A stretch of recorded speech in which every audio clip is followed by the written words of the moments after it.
महाराष्ट्र के स्थानीय निकाय चुनाव में बीजेपी की शानदार परफॉर्मेंस के बाद अब मुख्यमंत्री देवेंद्र फडणवीस एक्शन मोड में आ गए हैं और उन्होंने अब सीधा सख्त चेतावनी दे दी है बीजेपी के सभी नेताओं को। इसकी वजह है सहयोगियों के साथ बर्ताव। सीएम फडणवीस का कहना है कि अपने सहयोगियों पर सख्त टिप्पणी करने से बचना चाहिए। उनका इशारा साफ तौर पर एकनाथ शिंदे और अजीत पवार की पार्टी पर था। दरअसल पिछले काफी लंबे समय से ये अटकलें लगाई जा रही है कि एकनाथ शिंदे और अजीत पवार की पार्टी का बीजेपी से अब मोह भंग हो सकता है और लगातार एकनाथ शिंदे अपने बयानों से भी ऐसे इशारे दे रहे थे जैसे मानो वो बीजेपी से खासे नाराज हो, खासकर सीएम फडणवीस से। लेकिन कई बार सीएम फडणवीस का बयान भी सामने आया और उन्होंने कहा कि ऐसा कुछ नहीं है, सभी पार्टियां एक साथ मिलकर चल रही है। वहीं आपको बता दें कि महाराष्ट्र निकाय चुनाव में एकनाथ शिंदे की शिवसेना और अजीत पवार की एनसीपी बीजेपी की विरोधी पार्टियां थी। ये तीनों पार्टियां महायुति का हिस्सा हैं। ऐसे में फडणवीस ने सभी बीजेपी नेताओं को सहयोगियों पर हमला न करने की हिदायत दी। सीएम फडणवीस ने अपने आवास पर बीजेपी की कोर टीम की बैठक बुलाई। इस दौरान चुनाव में पार्टी की परफॉर्मेंस पर चर्चा की गई।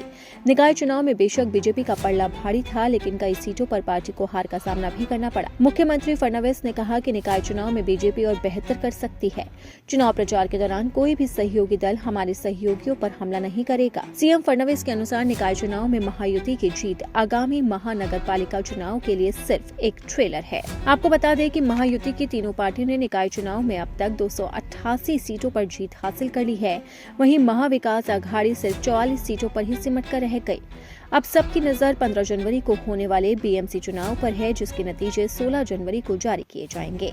आपको बता दें कि जब महाराष्ट्र के अंदर बीएमसी चुनाव होता है तब राजनीतिक दलों के अंदर काफी रस्साकसी का दौर देखने को मिलता है और अब बीएमसी चुनाव को लेकर ही जबरदस्त तरीके से जीत की होड़ लग गई है और बीएमसी चुनाव निकाय चुनाव पर ही निर्भर कर रहे हैं। निकाय चुनाव को ट्रेलर माना जा रहा था और इस ट्रेलर में जीतती हुई नजर आई है बीजेपी और अब असली पिक्चर दिखाई देगी बीएमसी चुनाव में।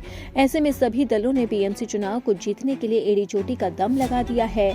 तो अब देखना होगा कि आखिरकार 15 जनवरी को बीएमसी चुनाव में किसकी किस्मत का फैसला होने जा रहा है और किसके सिर पर 16 जनवरी को जीत का ताज सजेगा। ये देखना वाकई में ही दिलचस्प होगा। लेकिन इस चुनाव से पहले सीएम फडणवीस ने जिस तरीके से बीजेपी नेताओं को फटकार लगाई है, उसने सियासी गलियारों में हलचल तेज कर दी है।